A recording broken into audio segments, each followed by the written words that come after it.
Hello friends, good morning সবাইকে। তো সকালবেলায় চলে এসেছি সমুদ্রের পাড়ে সানরাইজ দেখবো বলে, কিন্তু এসে যা দেখলাম তাতে মন কিছুটা হলেও বিষণ্ণ। কারণ সূর্য উঠতে দেরি হয়ে গেছে এবং সাথে সাথেই কুয়াশার কারণে সূর্য কিন্তু অনেক আগেই উঠেছে, কিন্তু এখনও সূর্যের মুখ কিন্তু কেউ দেখে উঠতে পারেনি। তো যাই হোক, অপেক্ষায় থাকলাম সেটুকুর জন্য।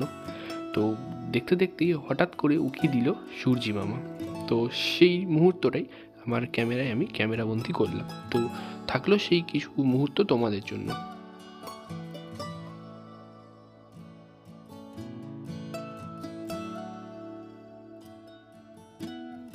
সূর্য উদয়ের যে প্রথম যে দৃশ্যটা, সেটা আমরা সমুদ্রের পাড়েই হোক কিংবা পাহাড়ের গা ঘেঁষে, সেই যে মুহূর্তটা, সেটা একটা আলাদা শান্তি বা আলাদা একটা অনুভূতি দেয় আমাদেরকে। তো তারপরে ফ্রেশ হয়ে চলে আসলাম ব্রেকফাস্ট করতে। ব্রেকফাস্ট শেষ করে জগন্নাথ মন্দিরকে পাশে রেখেই আমরা এগিয়ে চললাম আজকে আমাদের প্রথম সাইট সিনের দিকে।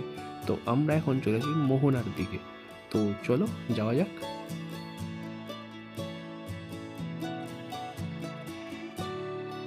তো তোমাদের জানিয়ে রাখি, এই রাস্তাটা চলে গিয়েছে জগন্নাথ দেবের মাসিবাড়ির দিকে। তো চাইলে তোমরা এখানে ভিজিট করতে পারো।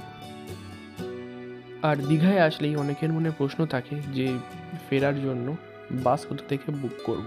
তো এটা ওল্ড দীঘার কাছে অনেকগুলো বাস সার্ভিস কাউন্টার আছে, এখান থেকে তোমরা সরকারি বাসও বুক করতে পারো। এছাড়াও তোমরা নিউ দীঘা থেকেও বুক করতে পারো, তবে নিউ দীঘাতে সরকারি বাসের কাউন্টার নেই। ঝাউবনকে বাঁ হাতে ফেলেই আমরা এগিয়ে চললাম মোহনার দিকে।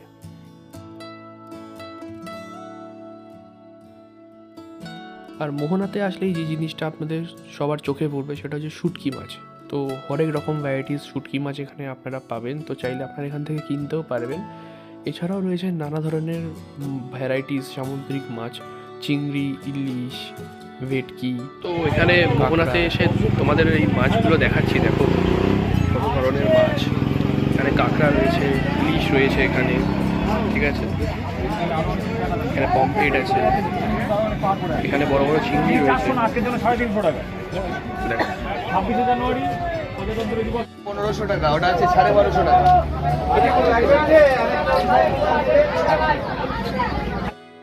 তো মাছ দেখা তো হলো, তো এবার যাওয়া যাক সামনের দিকে। তো যেতে যেতেই চোখে পড়লো এখানে অনেক ধরনের দোকান, কাঠের নানা ধরনের জিনিস তৈরি, সাথে টুপি, শাঁখের দোকান, ঠিক আছে, বা শাখার দোকান। তো এই ধরনের জায়গা থেকে তোমরা চাইলে অনেক কিছু কিনতে পারো। সেই তার কিছু মুহূর্ত আপনাদের জন্য তোলা রইল।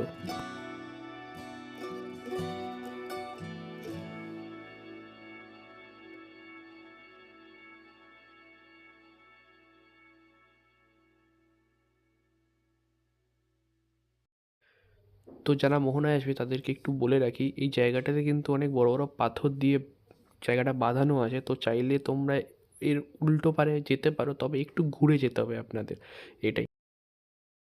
তো এই জায়গাটায় বোল্ডার করা ছিল, ঠিক আছে। যারা বয়স্ক মানুষ রয়েছে তারা ওই জায়গাটা থেকে পেরিয়ে আসতে পারবে না, তাদের জন্য একটু সমস্যা কর আর কি। যাই হোক, তো একটা জিনিস দেখো, এই পাড়টা নদী, ঠিক আছে, আর এই পাড়টা হচ্ছে সমুদ্র। তো দুটোর সংযোগস্থলই হচ্ছে মোহনা, ওকে।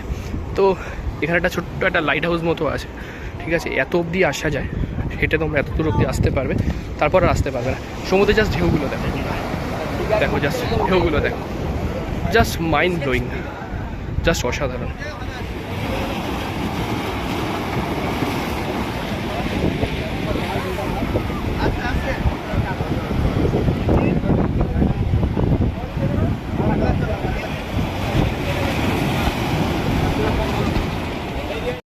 আমরা মোহনাটা ঘুরলাম, ঠিক আছে, তোমাদের সাথে মার্কেটটা শেয়ার করলাম, ঠিক আছে। তারপরে এই জায়গাটা আসলাম, ঠিক আছে, বোল্ডার দিয়ে বাঁধানো এই পার্কটাতে, সব কিছু তোমাদের সাথে শেয়ার করলাম।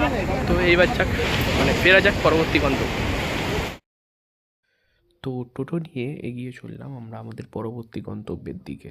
পরবর্তী গন্তব্য হচ্ছে উড়িষ্যার তালসারিতে এবং সাথে চন্দনেশ্বর মন্দির। তো দেখতে থাকো, সেই ভিডিওতেই আমি সব কিছু আপনাদের সামনে তুলে ধরবো। বাদিকে যে রাস্তাটা দেখলে, সেই রাস্তাটা চলে গেছি উদয়পুরের দিকে। তো আমরা এসে উপস্থিত হলাম চন্দনেশ্বর মন্দিরে, যেটা উড়িষ্যাতে অবস্থিত মেনলি। তো বাইরে দেখতেই পাবে তোমরা এখানে পুজোর অনেক রকমের সামগ্রী, তাছাড়া বিভিন্ন যে ধরনের জিনিস এখানে বিক্রি হচ্ছে, তোমরা চাইলে এখান থেকে কিনতে পারো। আর মন্দিরে ঢুকতে আমাদের লেগেছিল 3 জনের 50 টাকা করে, মানে 3 জনে নিয়েছে 50 টাকা। তো আজকে অকেশনের জন্য কিন্তু বিশাল ভিড় রয়েছে মন্দিরে, তাই আমি তোমাদেরকে সাজেশন করবো যে কোনো অকেশন ছাড়া এই চন্দনেশ্বর মন্দিরে আসার জন্য। 50 টাকা দিয়ে আমরা ভেতরে ঢুকলাম 3 জনে, এবং সেখানে প্রসাদ আলাদা করে কিনতে হয়নি, প্রসাদ দিয়েছে ভেতর থেকেই। আর এখানে কিন্তু সাইডে জুতো রাখার ব্যবস্থা আছে, সেখানে জুতো রেখে তোমাদের এখানে আসতে হবে। পার পার্সন 5 টাকা করে নেয় সেই চার্জেস। তো আমরা অনেক কষ্টে ভগবানের দর্শন পেয়েছি, তাও খুব একটা ভালো করে নয়। যাই হোক, ওই কথায় আছে না যে ভগবানের কাছে যেতে হলে অনেক বাধা বিপত্তি অতিক্রম করতে হয়, তো তারই কিছু মুহূর্ত তোলা রইল আপনাদের জন্য।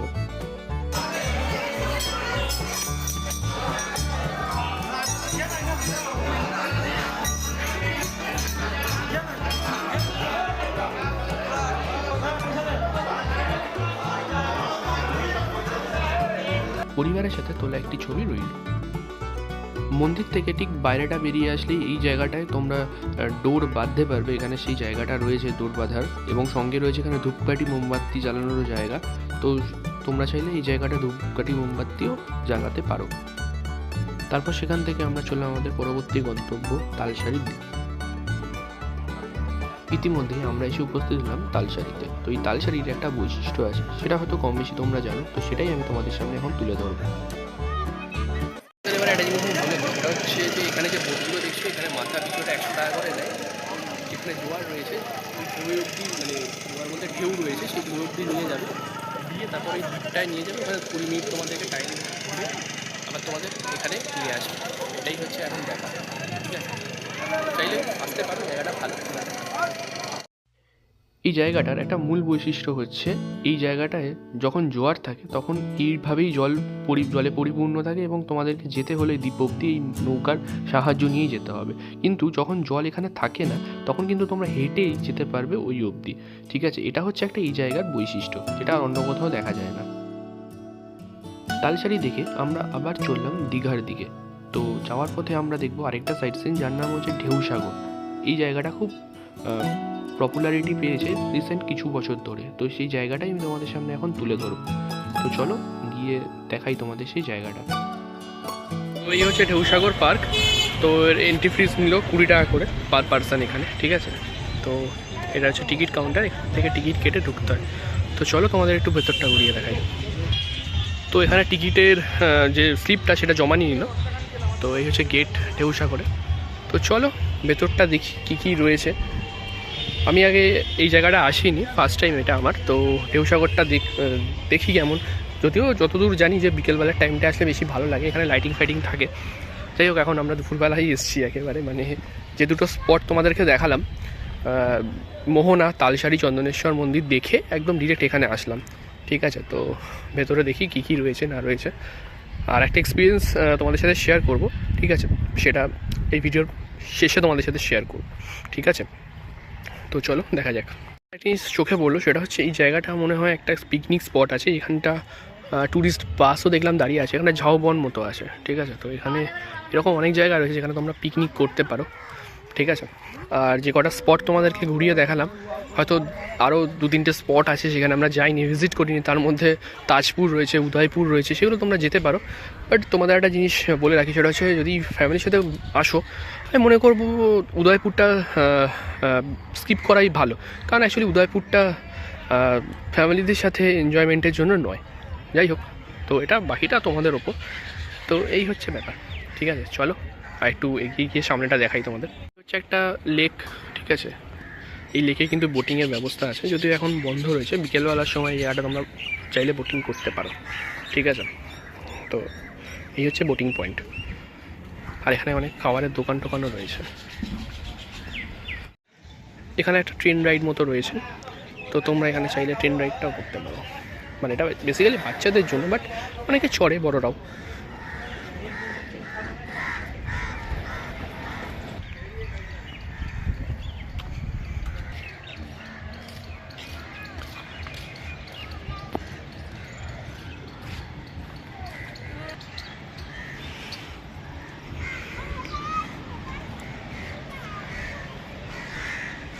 পার্কটা বেশ সাজানো গোছানো, তোমরা বিকেলের টাইমটায় আসলে এই জায়গাটা বেশি এনজয় করতে পারবে, বা ফটো তোলার জন্য বেস্ট সময় হচ্ছে সন্ধ্যের টাইমটা।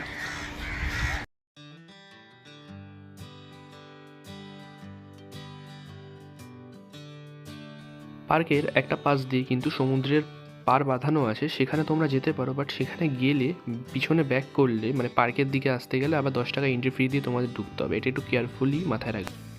তো এই হলো ঢেউসাগর পার্ক, আমি আপনাদেরকে ঘুরিয়ে দেখালাম সেই পার্কটাই। আর এখানে বোর্ডের সাহায্যে চিহ্নিত করা রয়েছে কোথায় কি আপনারা দেখতে পাবেন। আর আমি যেই টোটো দাদার সাথে এখানে ঘুরছি তার নাম্বারটা আমি আমার ডেসক্রিপশন বক্সে দিয়ে দেবো, উনি খুব কম খরচে আপনাকে পুরো দীঘার সাইড সিন ঘুরিয়ে দেখিয়ে দেবে। তো আমি তার নাম্বারটা ডেসক্রিপশন বক্সে দিয়ে দিচ্ছি আপনাদের সুবিধার্থে। আর একটা জিনিস মাথায় রাখবেন, এখানে কিন্তু সব জায়গায় অনলাইন চলে না, তাই একটু কেয়ারফুলি মাথায় রাখবেন। অনেক তো হলো ঘোরাঘুরি, তো এবারে কিছু খাওয়ার পালা। তো মাছ ভাত ডাল এই দিয়ে আমি আমার দুপুরের লাঞ্চ শেষ করলাম। আর আজকে দেখো জল কোথায় চলে এসেছে, দেখো পাথর আছে, লেগে যাবে।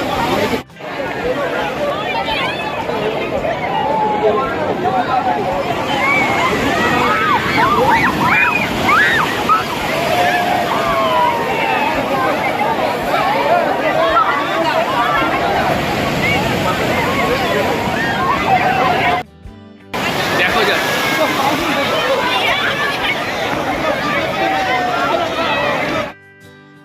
দীঘা পুরী এর আগেও আমি বহুবার এসেছি, কিন্তু এরকম জোয়ারের মধ্যে আমি কখনো লাইফে স্নান করিনি।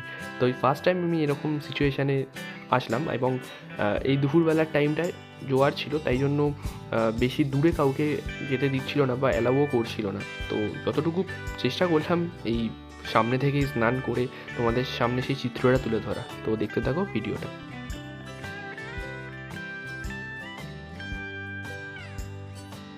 তো এটা হচ্ছে আমাদের খাবার হোটেল, হয়তো হোটেলটা খুব একটা হাইফাই কিছু নয়, তবে এখানে খাবার দাম এবং খাবারের কোয়ালিটি দুটোই খুব ভালো, তোমরা আসলে এখানে ট্রাই করতে পারো।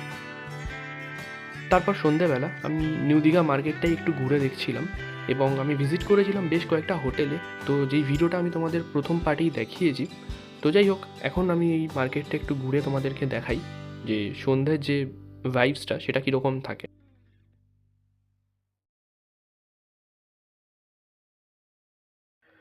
তারপর সময় হয়ে গিয়েছে রাতে ডিনার করার। তো চাউমিন আর চিলি চিকেন দিয়েই সেই দিন আমি শেষ করেছিলাম আমার রাতের ডিনার। গুড মর্নিং বন্ধুরা, আশা করছি ভিডিওটা তোমাদের খুব ভালো লেগেছে। তো এখানেই শেষ হলো আমার 2 রাত 3 দিনের একটা দীঘা জার্নি। তো আমাকে আবার ফিরে যেতে হবে আমার বাড়িতে, আমার পুরনো লাইফে, ব্যাক টু ওল্ড লাইফ। সবাইকেই ফিরে যেতে হয় তার পুরনো লাইফে, যেটুকু সময় পাওয়া যায় সেটুকু এনজয় করে আমাদের আবারও ফিরে যেতে হয় আমাদের পুরনো জীবনে, কর্মজীবনে। তো যখনই সময় পাবে ফ্যামিলি ফ্রেন্ডস বা নিজের কাছের মানুষটাকে নিয়ে চলে আসবে এরকম জায়গায়। আশা করছি তোমাদের খুব ভালো লাগবে। আর দীঘা, পুরী, দার্জিলিং, সিকিম এগুলো একটা বাঙালির কাছে ইমোশন। হয়তো সবার সম্ভব হয় না কাশ্মীর, লাদাখ, অরুণাচলে যাওয়ার, তবে এই জায়গাগুলো কিন্তু কোনো অংশে কম নয়। তো 2 দিনের ছুটি বা 3 দিনের ছুটিতে অবশ্যই চলে আসবে এরকম জায়গায়।